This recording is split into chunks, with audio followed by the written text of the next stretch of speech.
I'm doing this just to kasi nainsulto talaga ako nung sinabi nilang sa media na si Sandro yung una nag-text eh.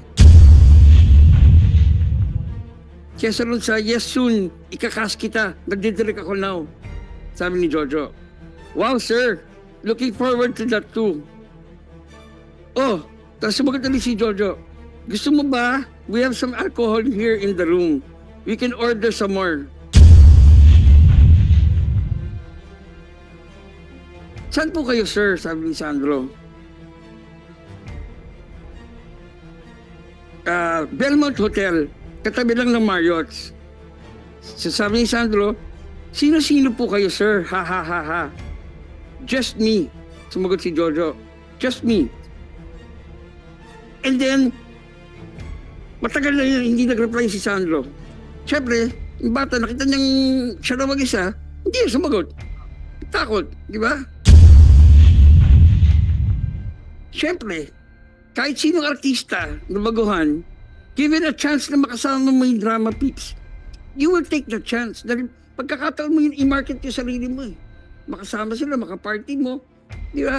Siguro sabi ni Sandro, this is my opportunity. Yes. My cast. That's why. Kaya nga, I would also do the same. naintindihan ko naman siya doon sa point na yun. Pero sabi ko, mali pa rin yung oras. That was yun yung kumbaga, sermon ko bilang magulang. Hindi na po na nag-executive session kami, nagpapasalamat po kami sa mga partido na nakausap namin at napag-desisyonan po ng komite na tunay po na sa tingin po namin meron pong kaukulan na dahilan para ma-file yung kaso. Pero siyempre po, katulad po ng sinasabi namin, hindi naman kami korte. Sa amin pong palagay, itong aming pagdinig, kailangan, siyempre, may boses ang lahat. Pero doon po sa naganap na executive session, malinaw po sa aming pagkakaintindi na ito po ay makakarating dapat sa dapat karatingan. Bibigay ko lang po uli kay Senator Jinggoy Estrada. Senator? Maraming salamat, Mr. Chair. Based on the discussions earlier during the executive session, and of course we cannot divulge first yet the the details of what transpired during the executive session. But what we all understand right now, and we agreed together with Senators Revilla, Padilla, Po, Grace Po, and Senator Bato de la Rosa, there is a strong evidence against these two gentlemen. So we will just hold it. We will just withhold all the information until all the pieces of evidence that are going to be gathered by the NBI are in. So the committee has given them 2 days to receive all the pieces of evidence. So maybe we can schedule the next hearing on Thursday together with all the parties concerned. Yes, Mr. Mulak. Senator Jinggoy, I just want to, kasi napag-usapan na po namin na kanina kasi nakita ko yung when they swore na they would tell the truth and nothing but the truth, para ako ng insulto na we're willing to now to na ilabas na yung ebidensya ng text messages just to prove na hindi si Sandro yung unang nag-text. Kasi talagang pinapalabas nila sa media, si Sandro yung unang nag-text. Ngayon, lalabas na namin, willing na kami. What about the NBI? From my evidence, hindi galing If Attorney Conales, Laika. Good afternoon, Your Honor. Yes, Your Honor. Mapayag na si Mr. Mulak in behalf of his son to divulge all your pieces of evidence on hand. No, not all, Sen. Hanggang dun sa text lang. Kasi Yes, sa I text, just want to okay. prove them wrong na hindi si Sandro yung unang nag-text. Nagsisinungaling sila. So I think they should, di ba? Your Honor, Your Honor, Mr. Chair, if I may, the National Bureau of Investigation would maintain the confidentiality of all the pieces of evidence we have. However, Your Honor, we could not prevent the complainant or the subjects, on the other hand, to show it to the public if they may decide so, Your Honor.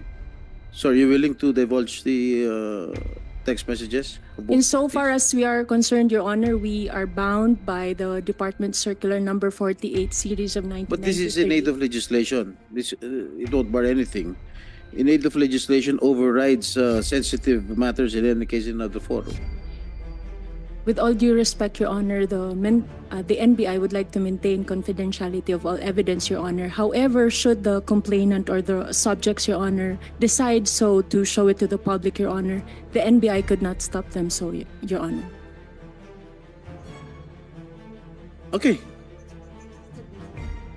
All right. You can proceed if you want to. Your Honor, please. I just want to manifest to Honor that during the executive session, Your Honor, there was no May I proceed, Your Honor, please, Mr. Chair. It was not denied that it was my client who first texted, Your Honor. It was not being denied. What was being denied, Your Honor, was with regard to the invitation. I think that was clear during the executive Okay. session. Let's just listen first to the Your Honor, please. revelation of the statements of Mr. Mulak. We submit to that, Mr. Chair. Your Have you did the COMSEC administer the oath? Mr. Mulak? You administered the oath? Okay, Comsec, paki-administer ang oath ni Mr. Nicky Will Mulak. you please raise your right hand? Do you swear to tell the truth and nothing but the truth to this committee? Yes po. The answer is in the affirmative, Mr. Chair. Okay, All right, make it brief, Mr. Mulak, because we still have a session. I'm doing this just to kasi nainsulto talaga ako nung sinabi nilang sa media na si Sandro yung una nag-text eh.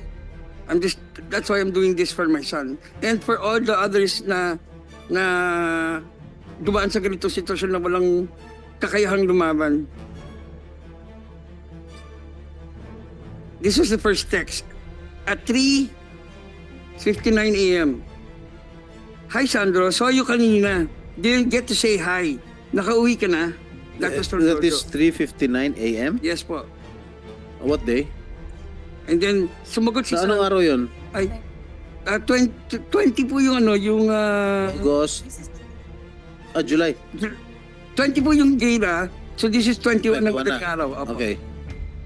Sir Jojo, sorry po. Di po kita nakita kanina. Naka-check-in po kami right now dito sa Marriott, sir. Sino nag-text yan? Po? Sino nag-text yan? I- Jojo. Hindi. Yung text si Jojo, saw you kanina. Didn't get to say hi. Nakauwi ka na ba? Okay, sumagot si Sandro. Sir Jojo, sorry po. Hindi po kita nakita kanina. Naka-check-in po kami right now sa Marriott, sir. Yun yung sagot ni Sandro. Papa. Hope to see you soonest, Sir Jojo. See you soonest. Sino nagsabi Sir nun? Jojo. Sino Ha? nagsabi nun? Si Sandro. Sandro. Kasi Okay, sabihin mo lang. Kung Sandro. is every Para klaro sa tao. event, lagi lagi magbabati si Jojo kay Sandro ng, Hi Sandro, happy birthday, Merry Christmas. So matagal na silang Okay, sige. magka-text ng gano'n. Proceed. And then, nag-text ulit si Jojo. Po? Wala.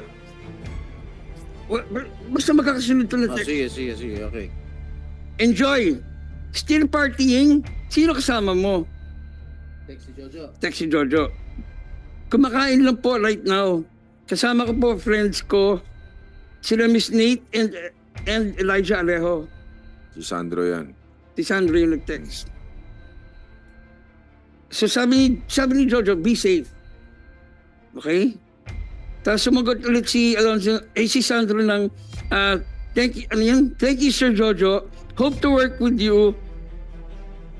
Hope to work with you again. See you soon po. Okay? Tapos nag-text si Jojo. Nabitin ako sa inom. Ha ha ha ha. Sabi ni Jojo.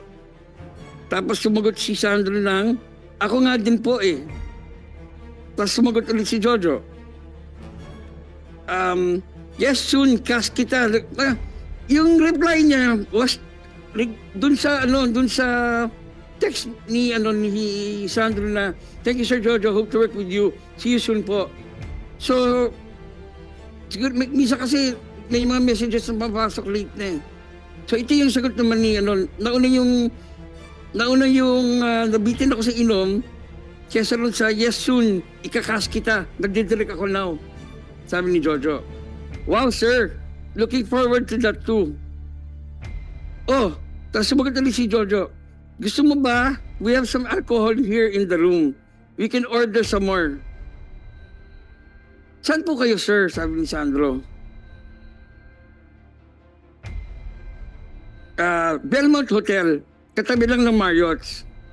Sabi ni Sandro, sino-sino po kayo, sir? Ha, ha, ha, ha. Just me. Sumagot si Jojo. Just me. And then, matagal na yun, hindi nag-reply si Sandro. Siyempre, yung bata, nakita niyang siya na mag-isa, hindi yung sumagot. Takot, di ba? Okay, so, after a while, siguro, nung na-realize na hindi na sumasagot si Sandro, at 4:37 a.m., ha ha ha, sumagot na si Jojo after a while kasi hindi na nga nag-reply si Sandro. Ha ha ha, just kidding. Kasama ko the drama peeps. But we're wrapping up in a bit. Okay? Siyempre, kahit sinong artista na baguhan, given a chance na makasama mo yung drama peeps, you will take the chance. Dahil pagkakataon mo yun, i-market yung sarili mo. Makasama sila, makaparty mo. Di ba? Siguro sabi ni Sandro, this is my opportunity. Yes. My cast. That's why. Kaya nga, I would also do the same. naintindihan ko naman siya doon sa point na yun. Pero sabi ko, mali pa rin yung oras. That was yung kumbaga, sermon ko bilang magulang. Mali yung oras. Pero syempre, That Sandro is was of age what time? already. That was 23 what years time? old na siya, ha? That was what time? 4 For in 37. the morning. Yes po. And then, sir, andyan ba kayo, sir? Kasi nga, I'm with the drama peeps eh, di ba? So sabi ni Sandro, andyan ba kayo, sir? Baka po pwede dumaan saglit. Ha, ha, ha, ha. Kabababa ko lang po. Hindi. Sumagot mo na siya ng sure. May kasama ka? Your Honor, please, we would like to, because we also have a copy of the Can you let Mr. Mulak finish first before you rebut or... we submit to that, Your Honor, Mr. Chair. Sure. May kasama ka? No po, ako lang. Kabababa ko lang po sa room ng friends ko. Ox. Sabi ni Jojo. And then, no po. May kasama ka? No po, ako lang. Ox, Belmont Hotel, 700B. Okay po, akit po ako. Just proves na sila yung una nag-text. Sila, di ba? But they admitted na kayo una nag-text, diba? Yes, Your Honor, there was no denial that it was my client who first texted, Your Honor. There was no denial with respect to that, Your Honor. The only matter that my client was denying was, Your Honor, but was with regard to the invitation. That is our allegation, Your Honor. Eh, bakit yung pinalabas sa media na si Sandro yung una nag-text? Your Honor, we have no, wala po kami pinapalabas po sa media na si Sandro ang unang nag-text, Your Honor. There was no like that. We just mentioned that there was a message like that, Your Honor. But you did not mention the prior conversation, the prior text before you Yes. you came out with that text. Yes, Your Honor, because it The was an media. answer to a question by a media person. Hindi, pinalalabas nyo kasi, base ron sa text na yun, na pinalalabas ninyo, na sige, pupunta muna ako dyan saglit. Dumaan saglit. Kaya, yan ang pinalalabas nyo sa media eh. So you were making it appear that it was Sandro who first texted Jojo. It was not our intention, Your Honor. We just mentioned it Ang hirap kasi, as an existence. There's an existent text, Your Honor. ang hirap kasi, you did not mention, paulit-ulit na lang ako kanina, you did not mention the previous text. That's why Sandro prompted to text you like that, to text him like that. Nadadaan ako dyan because Sandro, nung nag-text si Jojo na sinabi, I am with the drama peeps. So, komportable si Sandro na pumunta doon dahil may maraming tao. Oh. Kasi nung sinabi ni Jojo doon sa text na ako lang, hindi nag-reply si Sandro eh. It took a while for him to reply because Jojo texted again, no, joke lang. I am with the drama peeps. That's why he was convinced and he went to the room of ano. That's why he texted that text na sige, dadaan lang ako saglit. Ganun lang yun. We submit, Your Honor, with respect to all the messages, Your Honor. It's just that we have to include, Your Honor, also the whole message, Your Honor, stating that after he messaged, kasama ko the drama peeps, but we're wrapping up in a bit, Your Honor. Yeah, at sinabi naman niya. Yes, Your Honor. Oh, We just want to manifest that, Your Honor, and to put that on record. It is up to the courts to appreciate Submit to that, Your Honor, Mr. Chair. your pieces of evidence. We are not a court here. We are here to investigate in aid of legislation. Yes, Your Honor. We submit, Your Honor. What else do you want to say? Then, Your Honor, since, Your Honor, there's already an investigation being conducted by the Yeah, what Yeah. this is a different investigation. I don't care about the investigation of NBI or DOJ. This is another investigation in aid of legislation. We can conduct an investigation anytime we want in aid of legislation. We submit to that, Your Honor, but with respect to the text messages, we have no further. We want to because here we want to ferret out the truth, the whole truth, and nothing but the truth. No further manifestation, Your Honor, with regard to the text message. Let be on record, Your Honor, what we have mentioned, Your Honor, as our counter allegation to that, Your Honor. That is only. But you still, your two clients still deny that there was no drugs involved. Your Honor, as of the moment, they're invoking the right for self-incrimination, Your Honor, because, Your Honor, whatever question that may be asked to them, Your Honor, would be incriminating to them, Your Honor. So they're invoking the right Because of according to self-incrimination. Mr. Mulak, during the meeting held in Attorney Annette's house, tinanong ni Mr. Mulak yung dalawa, was there any drugs involved? Hindi sumagot. Your Honor, I think Ano yan? Silence means yes? Your Honor, during the executive session, which I don't want to divulge, Your Honor, since it's an executive session, it was already being answered by my client, Your Honor, that specific question. But since this is an What was their open, answer? during the executive session, No. they denied, Your Honor, during the executive session. Yeah, of course. Oh. But that is, Your Honor, I believe that during So the they still deny that.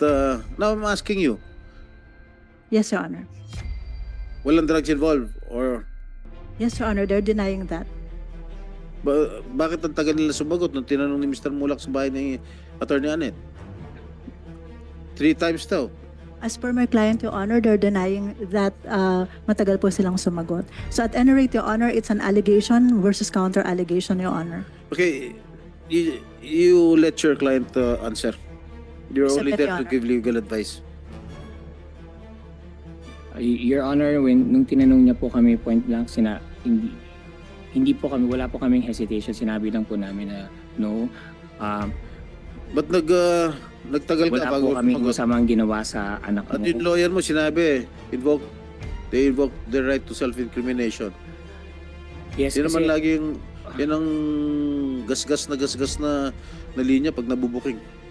hindi po, Your Honor. Wala pong nabubuking, wala po kaming inaaming allegations. We're denying all allegations. We're just, Your Honor, respectfully, we have constitutional rights too, and we just want our rights to be protected in this forum. There's a process that's ongoing. There's a case filed against us, and we would like to answer that in the proper forum, Your Honor. That's why we're invoking that, but not because we're guilty. Because we maintain our innocence. We are not guilty. We have said this over and over. There was no hesitation when he asked us, and I said, no, wala kaming ginawa masama sa anak mo. So, Jojo, Mr. Chairman, with your permission. So, Jojo, you're denying the sexual harassment allegation. Yes, Your Honor. Yung angle na yan. Yes, Your Honor. drugs. Yes, Your Honor. No. You still deny Yes, Your Honor. that there were drugs involved? Yes, Your Honor. Ano yung diniktik mong powder substance? Wala pong ganun, Your Honor. Baka lumabas sa So investigation yan. Jojo, ibig mo sabihin nagsisinungaling si Sandro? Well, I cannot speak po for Sandro Mulak, Kasi- Your Honor. I saw him personally after 2 days. Is that correct? The next day. The guy is really shaking. Masyadong apektado siya. No? Talagang na-trauma yung bata eh. So kung yung bata ganun ng reaksyon, me personally, nakita ng dalawang mata ko, ikaw, kilala din kita, kasama ka namin sa project, but ang sa akin lang, siyempre doon lang tayo maninindigan sa tama eh, no? Dahil so unfair. And si Nino pa. You know Nino. Diba? Alam mo, hindi na usapin dito yung issue about you, issue about the Mulak, so Sandro. Ang issue dito ngayon, yung pangkalahatan, we want to avoid this, yung ganito mangyari muli. Ang daming lumalabas na nagpuputukan sa iba't ibang istasyon, ito mga naaabuso, ganito, ganyan. Yun ang iniiwasan natin. Kaya Mr. Chairman, no, anyway, siyempre, ang lalabas dito ngayon, he said that, ganito, ganito. So, leave it to the committee kung ano man yung magiging decision nyo. But sa tandaan ninyo, hindi kami na may personal dito. Yung sa atin lang, in aid of legislation para ma-avoid natin at maiwasan na maulit yung mga ganyang pangyayari. Pero sa totoo lang, ako, me personally, nakita ko yung bata, nanginginig siya. Sa mata ko, totoo yung sinasabi niya. Yun lang, Mr. Chair. Senator Jinggoy? Okay po. Siguro, you'll schedule another hearing with the permission of the chair. I hope si Sandro can attend the next hearing if he's physically fit to... Senator, I will Yeah. talk to him. And also to the behavioral science. Siyempre, hingin ko pa rin po yung advice din po ng doktor kung okay na, kung feeling nila kaya na ni Sandro. Although, Sandro told me that he really wants to. Kaso yun nga lang, nag-advise yung behavioral science na huwag muna. Siyempre, mas pinakinggan ko yung expert, di ba? Of course. Pero he personally wants to talaga. Pero NBI, siguro tapos na kayo mangolekta ng mga ebidensya ninyo by the time, by Thursday. Oh, Good afternoon again, all right. your honorable senators. We actually scheduled to see Sandro again on Wednesday. On Wednesday for the third mental status examination. And of course, it would be up to the parents and the council if if Sandra is willing also. However, at this point in time, the way we see it, I agree with Senator Bong. He is in trauma, and it's going to be difficult for him to appear in public because somehow it nanunumbalik po sa kanya yung pangyayari. Yung simptoma po na nakikita namin, kung patuloy pong ma-expose siya dito, it will exacerbate the symptoms that he is undergoing. But of course, it would be up to Sandro, their counsel, and the parents. Okay, we will just leave it up to the father and the opinion of your division. Okay. Attorney Laika ba? Conales. Yes, Your Honor. So Your Honor. pwede nang makolekta yung mga ebidensya ninyo by Wednesday, so we can hear. We will conduct another hearing on Thursday with the permission of the chair. Your Honor, Mr. Chair, would it be, I hope it would be amenable with the Honorable Committee that the NBI be given time to file the case if there would be any, Your Honor, before a discussion would have to be made, Your Honor. I hope that would be amenable with the Kaya committee, may Your Honor. binabasa ako. Ano ulit sabi mo?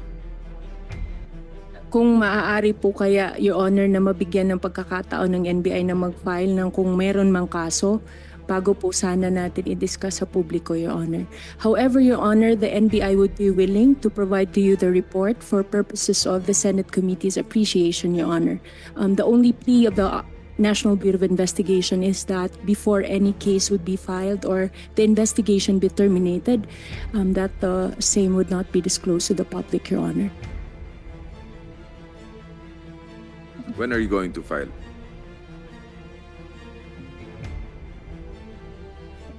We hope to file the case within the week, Your Honor, if there would be any case to be filed, Your Honor. The investigation would have to be terminated, Your Honor, if there would be no case to be filed, Your Honor. A report would similarly be made by the Bureau, Your Honor, and the same would be submitted to the Honorable Committee's appreciation, Your Honor.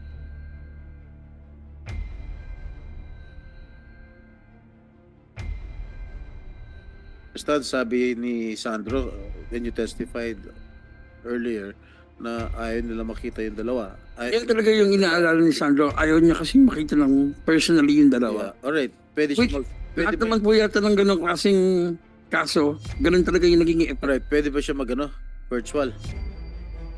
I will asking nga po. So, tonight. pwede. Ano opinion ni Miss Lumampaw? Pwede siya sumagot sa mga tanong online? I think, Your Honor, it would be better if Huwag nila focus sa kanya yung camera. Pag Okay. siya nag-testify.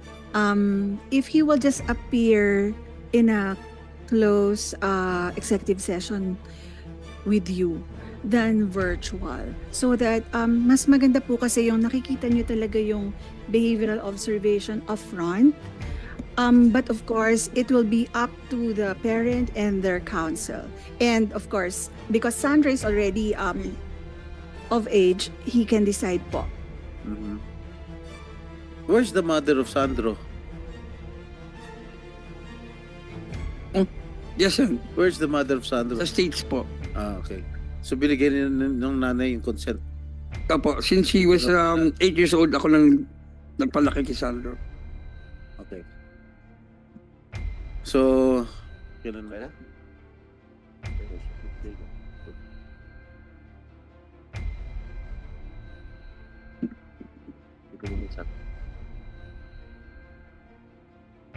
Meron po akong 5 minutes lang. 5 minutes pa bago po kami mag-session. May tanong lang po ako kay Attorney Lorna Kapunan, ma'am. So, sa mga narinig nyo po, hindi po ba qualified na yung sa mga doon po sa text messages, ano? Isang mabilis lang pong explanation. Hindi po ba to bumabagsak doon sa verbal? Meron po ba doon pa sa text messages meron ng verbal abuse o may sexual abuse na po doon sa pinag-usapan po nila? Doon pa lang po sa text messages. Sa palagay niyo po? Kasi yung harassment, hindi lang po physical, pwedeng verbal, miski na true or hindi, merong emotional at saka psychological po. Kung pwede ko lang nadagdag, no, in the last 3 minutes, kasi yung pag pinag-uusapan pong sexual harassment, hindi lang po yung sexual harassment law ang dapat tignan ng Senado. 4 po yan. Meron tayong Sexual Harassment Act, meron tayong Revised Penal Code sa Act of Lasciviousness, meron po tayong Revised Penal Code on Rape, at yung sinabi niyo po, yung expanded definition ng rape to include already men. No? At lastly, meron po tayong Safe Space Act. Sa palagay ko po, sa more than 40 years of practice ko, lalong-lalo dito sa involved naman ako sa industriya, on both sides, no, complainant and the accused, kailangan po talagang palitan o amendahan ang law natin. First of What all, particular law, attorney? in particular the anti-sexual. All of the laws that you mentioned? Yes po. Are they Because obsolete? Especially the revised penal code. the areas that have to be Can you, amended. attorney, just to Yes po, on all the laws because- po. Yeah. Can you just put it in a writing Yes. piece of paper so the committee can study it? We will do that Pwedeng po. lumabas sa committee report yan. Yes po. Ang idadagdag ko lang, because this is the Committee on Media, ang dihado po dito ang victim, lalong-lalo na sa case namin, practicing lawyer, ang court po nag-o-order ng gag rule. So yung victim hindi makasalita. At ang kalaban is either big business or the industry. So talagang dihado na nga sa batas, dihado pa sa media. So sana tanggalin natin yung gag order na yan para level ang playing field. Thank you po. Pag sinabi nyong may gag order, applicable, educate this committee, applicable ba sa Senate yan? Because we're doing this in aid of legislation. Yes po, because like for instance, well, it's public knowledge, no? This is not violation of the gag order rule. It's public knowledge that we represent Gretchen Pulido. And this case has been pending for 6 years. It has not been resolved. It's pending in court, pero hindi po nalalaman ng publiko sapagkat may gag May gag order. rule. And unfortunately, because of the gag order rule, victims cannot ventilate yung cases of sexual harassment because media is controlled by companies na sponsors nila, na ang industriya, di ba? At kung minsan ang perpetrators mga bossing. Kanya yung CODI na yan, dapat tignan rin natin yung CODI, yung Committee on Decorum and Investigation, parang dihado rin ang victims dyan because no witness will appear and side with the victim. Kasi yung witness na yan, matatanggalin sa trabaho. Hindi ho ba? Yung witness na yan, matatakot rin. Miski na victim pa rin, wala pong sumusuporta sa mga victims because yung membro po ng mga CODI at sinabi na po ng mga television stations here that were present said that they have a CODI, but who will testify against upper management? Ganun lang po. Tingnan po lang natin. At lastly na lang po, kagaya po ng sinabi ni Sir Nino Mulak, the trauma it has caused. So dapat yung penalties, napakaliit po ng penalty. 1 hanggang 30 days lang po ang sexual harassment at ang fine. Miski na guilty ka, bayaran mo na lang yan eh. Dapat taasan ang penalty at hindi lang yon, mag-create ng trust fund para sa victim so that the victim will get assistance for the trauma and the psychological effect. Yun lang po, we will submit a position paper on the matter. Thank you po. Thank you very much, Attorney Kapunan, for your inputs or insights with regard to amending the laws that you have mentioned. Actually, some of them or all of them might be obsolete already kasi katulad nga sinabi niyo, mabababa yung jail term o mababa yung fine. Kahit sino pwede lang bayaran kasi mababa lang yung ano. That's well appreciated, Attorney Kapunan.